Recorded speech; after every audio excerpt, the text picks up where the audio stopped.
books, people. I'm tripping over a bag of books. Anyway, I don't know what happened today. It's all on the fly. Okay. I had, you know, I'm pretty open with my nonprofit, right? I want to see some changes, and I want to see some good changes for our communities. More than one, right? And, you know, I had a person approach me on Facebook that brought to my attention, I know you can't see it from here, but they brought to my attention sentencing of young mom delayed in swarming and beating of Surrey teen. Okay? A Surrey judge will decide whether a young mother should go to jail for her role in a violent swarming 6 months when the woman's infant son be older. So, in 2011, okay, the story is, right? In 2011, you know, with the social networking, right? Because it's a powerhouse of information, you know, flying through the internet very, very quickly. And, you know, people can say and do what they want behind the computer and feel pretty comfortable with that, right? And so, for some reason, you know, everybody's agitated. You know, maybe it's HARP, who knows? You know, maybe it's the economy. I don't know what it is. I just know that, you know, people aren't as friendly as they used to be, as open and as receptive. You know, people are more like, why are you bothering me? You know, can't you see I'm busy? Like, no, I ain't got time to answer your questions, or, you know, just whatever, right? So that's not to say everybody is like that, but that just seems to be the tone, right? That's in our society. So when you take that and then you apply it to, you know, a social network where people can, you know, easily perpetrate that Rambo attitude, and then after a while it becomes you become kind of desensitized to it, to the point where you yourself are doing it and not thinking about the consequences of, you know, how it's affecting the other person, because for every action there is a reaction, right? So anyway, back to the story. So there was a young girl that did some homeschooling, you know, and, you know, a little bit of antisocial, couldn't really connect with kids, whatever, you know, had a learning disability, blah, blah, blah. And she somehow connected with a group of kids on the internet via Facebook, right? And, you know, the older group, you know, a few years, you know, give or take, right? And, you know, a lot of posturing through the words, and, you know, what's normal, what seems to be normal. Because you have to remember, this generation is very desensitized to the level of violence that's, you know, being perpetrated out there, and, you know, and what they're watching, and the types of video games that they're playing, and just the general overall messaging that just seems to be kind of compounding. So she kind of fell into the format of like, yeah, you know, yo, bitch, you know, I'm going to smack you, and yeah, bitch, you know, I'm going to, you know, jack you up, and when I see you, blah. And this went on for a period of time, you know, this bantering back and forth, right, you know, battering or whatever, you know, of words, right? And then eventually one day, this group of teens invited this girl to go to a party. So long story short, she goes to go meet them at the local high school, which is just down the corner from me, right? And she gets swarmed by like 5 or 6 girls or something like that, right?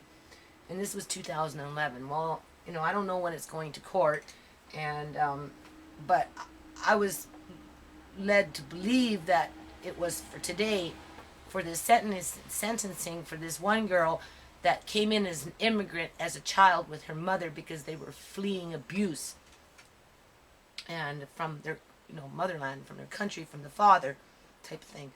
And because the girl had a history of 2 prior instances, you know, two prior, you know, she had confrontation, you know, as a teenager with 2 other individuals at some point in her past. So this became the 3rd event, right? So the judge was saying, well, being that it's your 3rd event, and, you know, you're not like a Canadian citizen, you know, I'm thinking to send you back to your country, right? And, you know, the person that emailed me was wondering if I would, you know, report on that. And the first thing I said, well, first of all, I'm not a reporter. You know, I'm just Mayor X. That's it. And Mama Lynn. You know, I don't try to profess to be a reporter. I talk about the things that are happening. I get in the trenches. You know, I try to provide solutions. You know, I try and bring accountability to the surface where people can realize that, you know, they play a major role in the things that go on in our community. So I said, well, you know, what's my role? Like, what am I going to say? You know, what am I going to do? And, you know, I can only do what I can do, right? So I can go and, you know, I can make a comment on it. And in terms of my personal opinion, it's like a parent. If the country lets the children come in through their parents and accepts the responsibility of being the surrogate parent, like the, you know, like why is my grandson in foster care? Because the federal government seems to think that it's okay that they can just come in and snatch children out of homes and put them into a year of foster care while information is being hidden from the judge for whatever reason, so that at the end of the day we may or may not get them back. Well, if they can do that to Canadian born children and they think they have that right, then with that experience, you know, in terms of what I'm going through with my grandson, I take it with, well, if you're going to bring the children in with the parents, and if the parents don't manage to get the children to have, you know, that citizenship for whatever reason, and, you know, there's a few bumps along the way, and the children they're not perfect, and, you know, they've committed a few, you know, minor assaults or whatever it is, and then by the time they're 20, they're facing a judge. I don't think that Canada as a country can just say, well, we don't want you anymore, because that's like a parent with having a teen that's, you know, having a few bumps along the way and isn't always listening to you, you know, and every teen doesn't always listen to their mom and their dad for whatever reasons, right? So I don't think parents should turn their backs on their kids just because their kids aren't listening, and maybe, you know, they're not doing as, you know, misbehaving, they're doing drugs, or, you know, they're doing whatever. I don't think it's right for parents to turn their back on their kids any more than I think that a government should turn their back on the kids coming in with parents through immigration, and then those kids falling through the cracks, and then the government just doesn't want to deal with it and then send it back to their, you know, to the original country. Now, if that individual was 30, 40 years old and had a few more, you know, citations in there, right, then maybe we can factor that in. But at 20 years old, they're still pretty young. Okay, so that's what I'm going to court for today. That's what this individual asked me to do, right? I feel like it's a pickle heist all over again. So I say to my younger daughter, come with me, because she does homeschooling, right? I said, you come with me, you know, we're going to hang out in the courthouse today. This is what we're checking out. You know, it's kind of familiar with what we were with last night with, you know, kids and the struggles that they're going through and that type of stuff, right? So we get there, and I'm running around the courthouse. We can't locate the name. We you know, we can't. I just know that reporters are supposed to be there, right? And then my daughter says, well, I think I seen the girl that, so we're looking for the girl that we think is the one that sent this information to me and asked me to go. And then we go outside. I'm really tired today. Anyway, we go outside and there's reporters, and I go up to the reporters and I say, hey, you know, what you here for, right? Because I'm looking for, you know, something that's somebody asked me to come and make comment on, right? And they said, well, for murder. And I'm like, murder? Well, I'm thinking teen swarms, right? Well, okay. After a little bit, you know, turned out it was a young woman, 15 years old, in 2010, in Delta, minding her own business, walking through a park, and she got ambushed by a teen boy 6 days before 18th birthday that had some sort of issue with sexuality in terms of being able to approach girls. And he at some point, you know, through his adolescent year, he decided that he was going to take what he couldn't get by asking or connecting, and like in terms of having a girlfriend, right? So he packed a bag and he put zap straps. I didn't even know what that was. I had to talk to somebody to find out what that was. And that's like when the cops put you in those little plastic handcuff things. So he made some sort of a noose or something, and he took a pipe with him, and he went out into the park, and he waited until he seen somebody that he thought that he could attack and quite possibly rape. Well, long story short, he ended up killing her because he ended up hitting her on the head with the pipe several times, and that killed her because she tried to get away when he initially grabbed onto her. Now, this is just information that I heard as I was talking to somebody in the courthouse, right? Because I don't really know the story. I remember hearing it from back in 2010, but I haven't been following it. And so I went into the cafeteria, and I picked up the newspaper article because I didn't even know the names, right? To try and get the gist of what I was watching when I went into the courthouse. But because they had went out for lunch, and I was sitting in the outside with my daughter, there was a lady there that started to inform me of what was going on and how it's all kind of transpired. And of course she was with the family, okay? And I'm trying to be neutral on this, right? I'm not a judge, I'm not a prosecutor, I'm not a lawyer, right? I just know that our kids are struggling and there needs to be some changes. So I'm like, okay, well, explain to me, like, what you think. And so she's going on and on. And in the end, her consensus was, even though the boy was 6 days before 18, he was old enough, based on what the law dictates as an adult. Once you turn 18, you're considered an adult. But I reminded her that in BC, yes, the federal government will cut off your family allowance, but the parent is still required to look after their children until they're 19. Okay?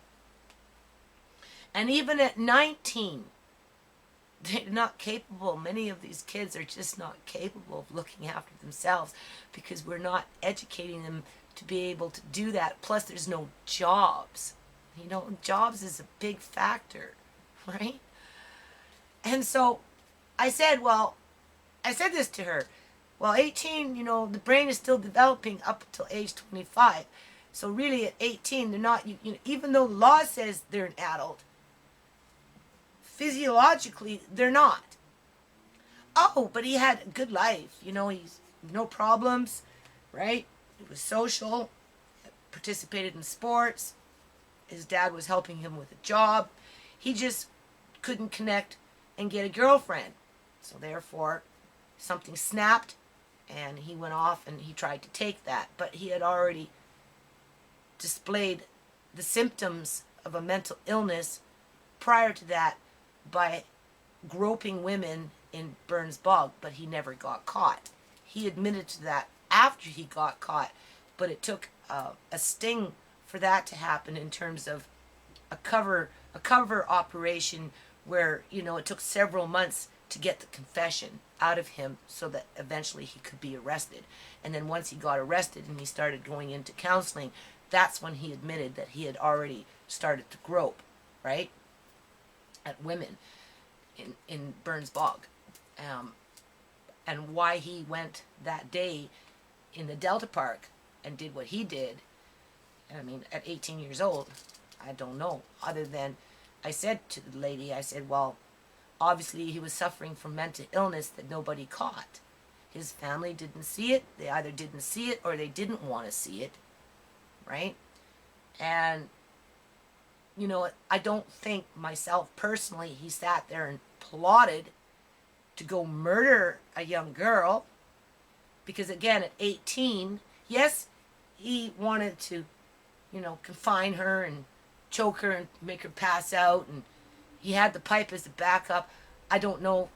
Nobody really knows these things as if he premeditated murder. And because I wasn't completely on that person's side, and she admitted that she was probably being biased because she went through the whole court, right? She heard all the details. I'm coming in at the last minute. She told me not to believe everything that I can read in the newspaper, and I said, well, that's what I'm trying not to do. That's why I'm talking to you. Well, I said, I believe, I side with you 98% of what you're saying. Yes, the youth needs to be held, young people need to start taking more responsibility for what they choose to do. They're not, they're blaming like my kids. Oh, it's my mom's fault because I didn't make it to my appointment. It's my mom's fault that I don't like to clean the house because my mom likes to hoard books, you know. Well, there's a big house and the hoarding is only located in certain areas. It doesn't stop you from doing your dishes that you create in the sink, right? You add more in there, it just makes it look like I'm hoarding dishes when in fact they're not even my dishes. So there's a fine line in there, right? And but at 18, there's still, you know, gaps. So I guess the father comes now, the family, because they're ready to go back into court. I know this is taking some time, but I don't want to just blow this off because a young girl did lose her life.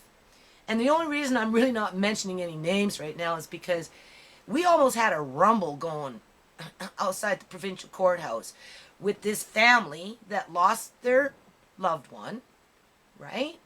As they're taking their rage that they can't, it's like displaced anger, right? They can't project it at the judge.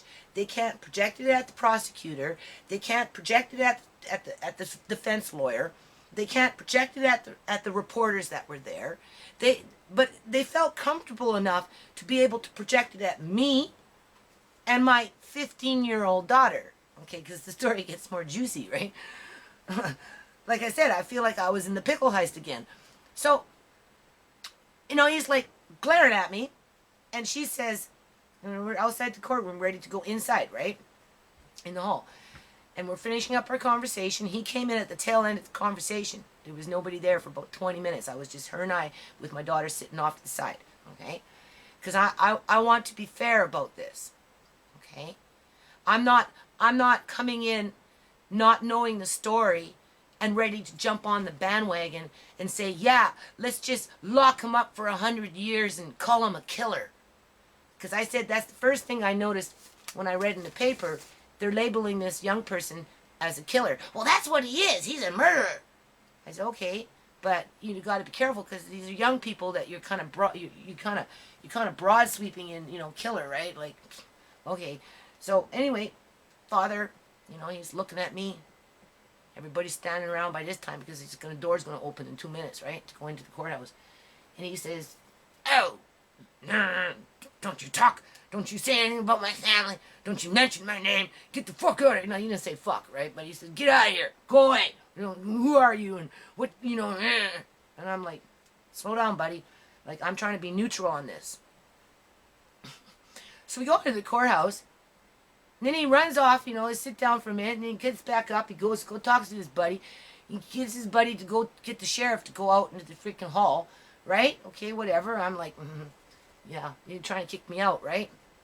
And then I remembered that my car was parked, and I had already been there for 3 hours. So you're only allowed 2 hours in the parking lot. And I thought, oh, that's just great.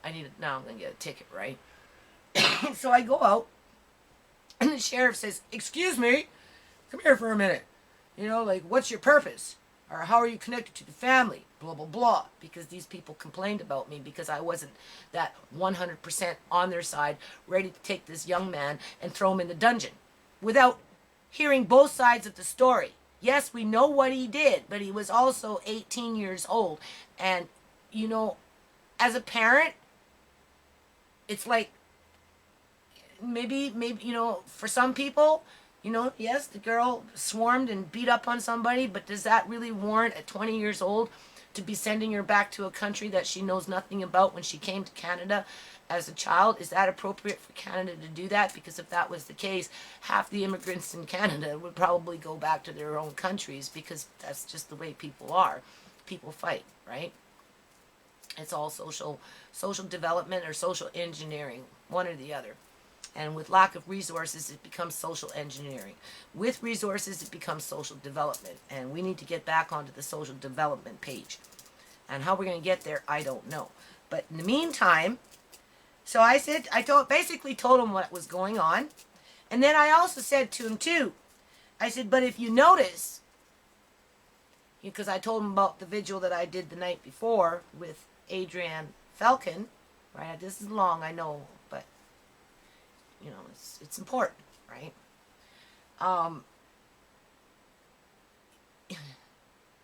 And it kind of, this, I'm trying to be tactful here too, right? Because, You know, I don't want to broad sweep people into a box either, right? I try to judge people. I don't even try to judge people. I try and just take people for face value and cut them the slack that they deserve as a human being. Collectively, I'm very disappointed with us as a collective population because we're not as sensitive as we'd like to think that we are. And we really do prey on each other for not even survival, but for that. I've got a better car, I live in a better house, I've got crystalware, I've got the bling, you know, I've got the money in the bank. That's why we prey on each other. We're not for survival purposes, but for bragging purposes. So there I'm disappointed as a collective.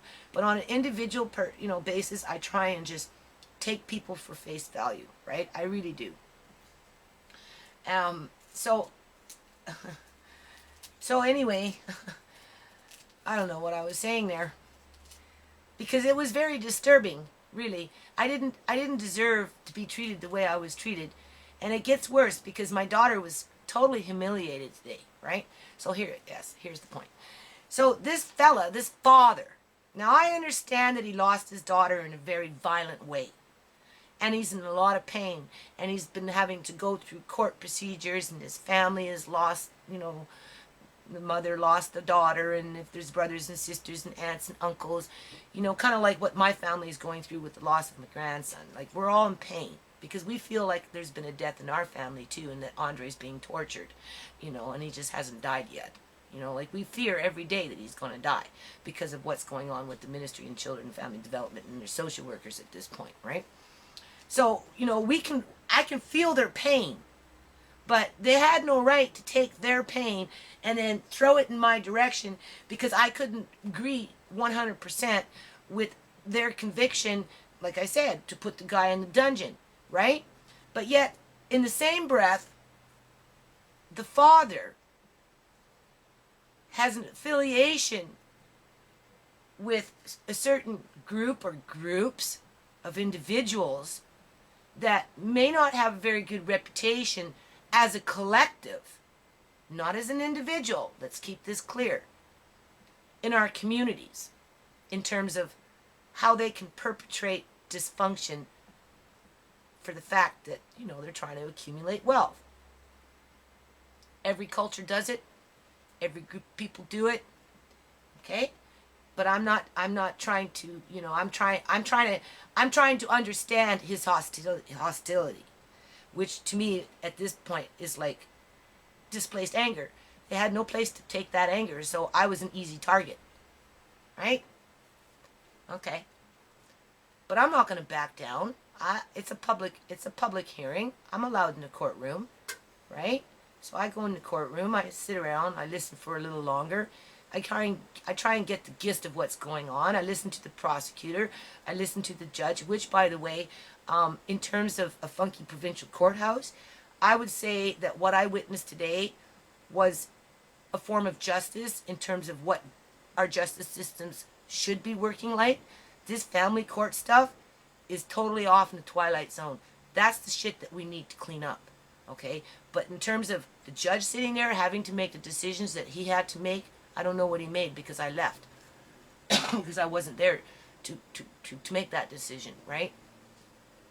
But listening to the prosecutor, listening to the defense lawyer, listening to the judge, watching how the family reacted to that, and then being caught up in the middle of that with reporters in the courthouse, wondering, what's going to happen next, whatever.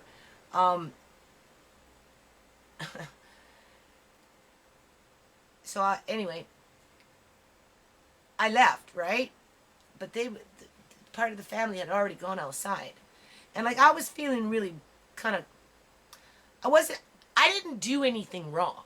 I was having a conversation with somebody that was sitting to wait to go into the courthouse, trying to understand the situation as she's telling me not to believe everything in the newspaper. So I'm saying, okay, well, talk to me. This is what I'm thinking, having that banter back and forth. Father comes in with the rest of the family, puts his eyes on me, narrows in, decides to criminalize me right there tries to get me kicked out of the freaking courthouse because I'm not on that 100% fucking bandwagon that he wants me to be on, right? And then as I'm walking now out of the courthouse, there's a group there, and I don't want him to feel any more bad than he already does. So I go to him and I say, even though I didn't do anything wrong, I said, look, I'm sorry. I'm sorry if I upset you, right? Because really, I am trying to be neutral about this, right? In terms of, you know, I'm trying to understand, right? Oh! And he's a man, right? And he's got bad attitude, right? Because he's hurt. And he's, again, I figured no place to take that anger, so I was an easy target, right? Oh, well, you know, and fuck you, and, you know, and something, and I don't know. You know, he just kind of really blew it out of proportion. And then my 15-year-old got insulted. And then she says, well, don't talk to my mom like that. My mom is trying to be respectful and apologize to you for something that she shouldn't even have to apologize for. And look at the way you're talking to her. And you're rude. And next thing you know, this guy is like up in my daughter's face. I don't know if it was the mother or the aunt, but an elderly woman was calling my daughter a whore because of the types of clothes that she was wearing, because my daughter feels confident. I let my daughter wear what she wants to wear.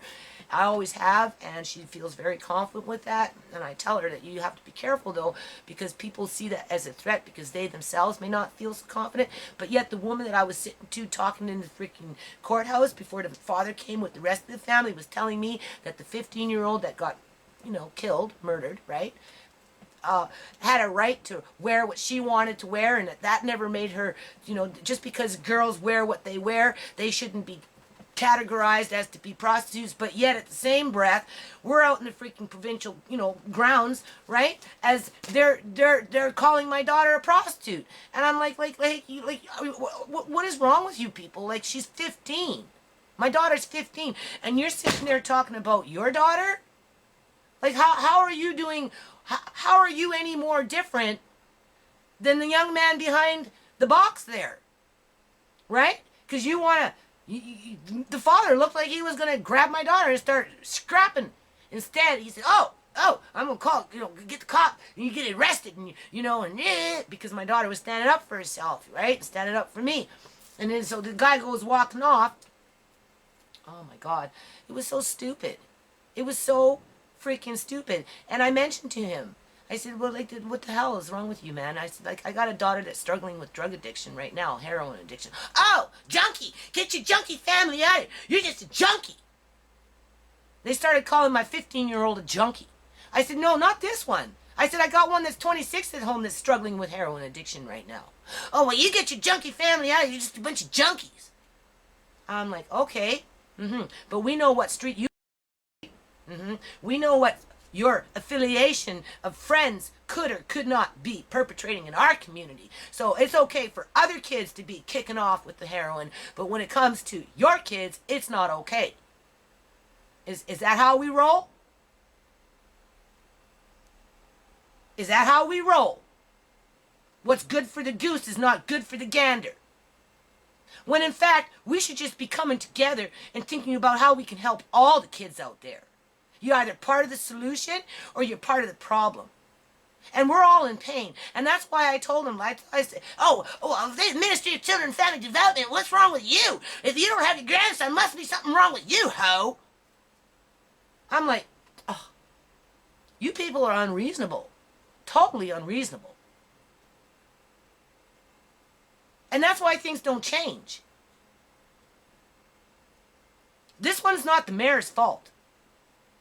This one's the parents' fault. Okay? Because some of these parents out there, I don't know. They're a little freaking shady. Okay? So I don't know if this was a shady family or not, or just a family in mourning. Personally, I think it was just a family in mourning that had all this displaced anger and nowhere to put it at. So that I was an easy target. Because I was 2% for the young man. In terms of, well, I don't know if he should go to federal prison and spend the rest of his life there for being an idiot with a mental illness, obviously, at 18 that nobody picked up on. Right? And that was just an opinion that could be changed, because everything that I learned today about the subject all happened within a 3-hour period. So it's not set in stone. But when people come in and approach you like that and intimidate you like that and try and make you choose like that, but yet don't want to sit up there and look at themselves in the mirror and ask that maybe how are they a perpetrator? And if not them, then how are their friends doing it? If you're going to stand up and represent something, right? If you're going to wear something that perpetrates an ideology out in society, well, you take the good and with the bad, right? Like, what was the purpose of calling my daughter a whore at 15 years old? And then when that didn't work, and they kind of like backed off, oh, 15, really? She's really 15? Well, you'll take your junkie family out of here. Just a junkie. You know, what, that little Adriana Falcon was just a junkie who died? Was she just a junkie? Is my daughter just a junkie? The rest of the kids out there addicted to drugs, are they just junkies? Is that what it is? Is that how you roll? Really? Is that how you roll? I don't know if the father will ever watch this video because I didn't mention any names.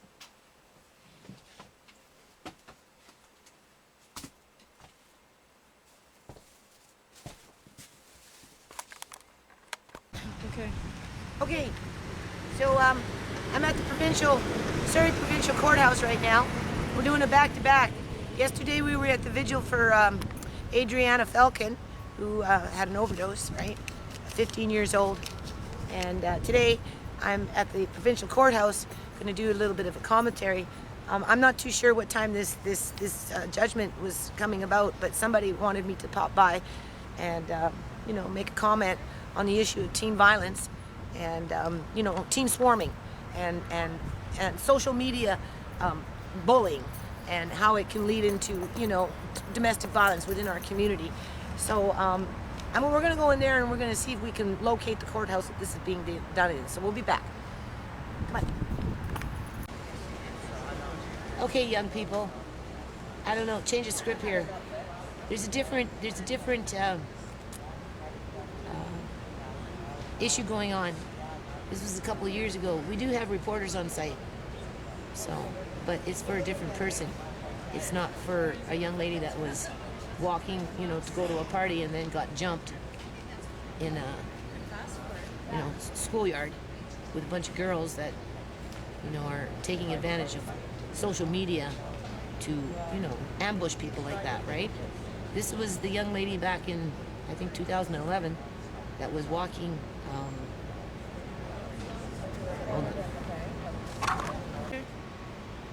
right? Okay.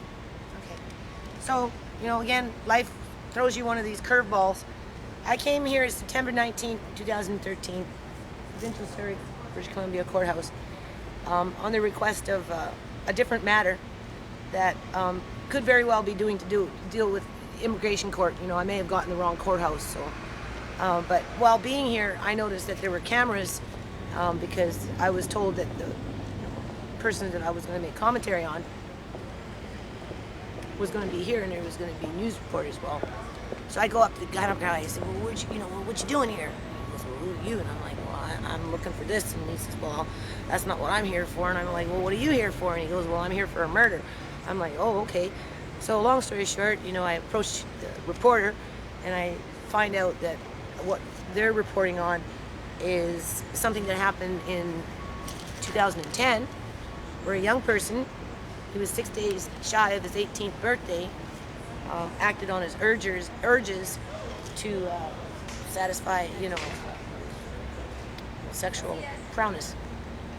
And for some reason, something happened, and he ended up injuring the girl by hitting her on the head with a pipe after he tried to choke her and pass her out so he could, you know, rape her, right? And because she fought back and she ran away, then he hit her on the head, and that caused damages to where she died, right? So, you know, teen violence perpetrated by a young male at this point. Now, it's not a story I've been following. I was aware of it. It's only been in the last, you know, little in the Wally area I've been getting out more and more and more into the community, such as last night with the vigil for Adriana and Falcon, and then we did Kyle Yellowbird, and then I've done a few other ones in the past as well, right? So in light of what the reporters are writing about this as of today, the reporter for this one article, I mean, everything I read was fine. You know, it explained basically what I didn't know, right? And the only thing I didn't like, though, is she kept referring to the young male as the killer. So, you know, as soon as I hear things like that, you know, maybe it's my protective nature over just young people in general, or just my own kids. I don't know where it comes from, but I don't think we should just be broad sweeping young people into, you know, the category of a killer at age 17.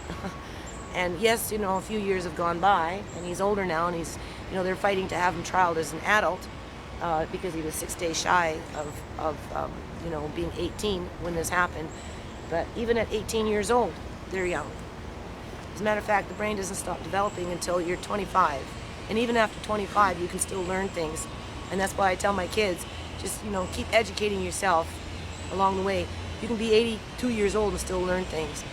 But in terms of brain development, it doesn't stop developing until about age 25.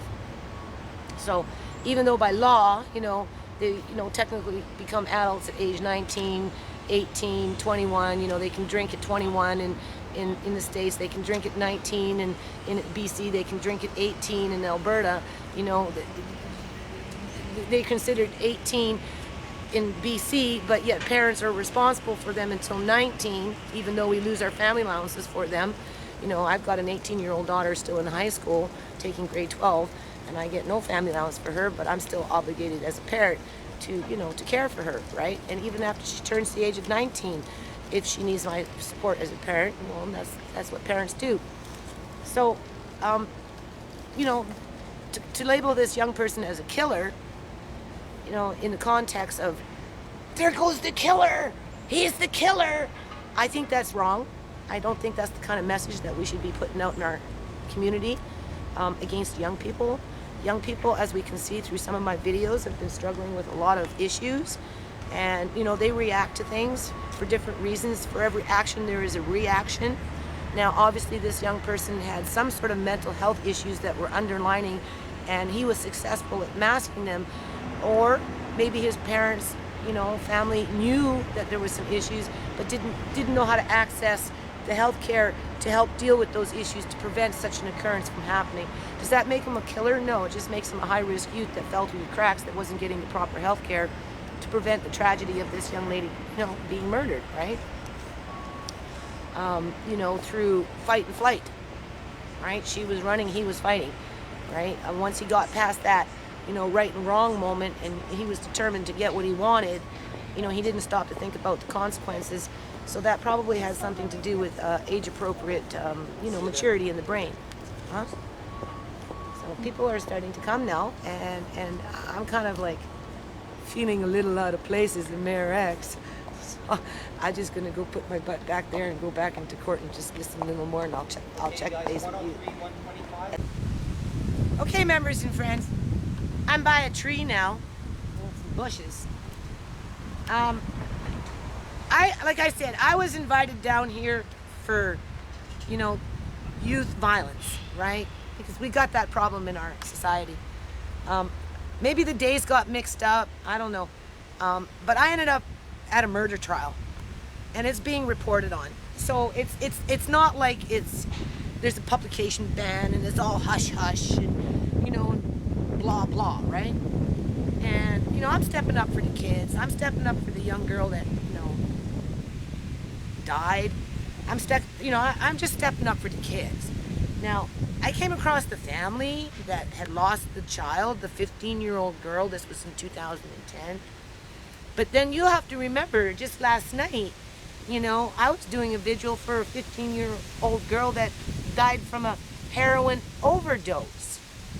But yet the family that's, you know, dealing with their death, and their family, the girl that died in 2010 through, you know, a young man taking his anger and doing whatever he did, and she ended up dying because of that.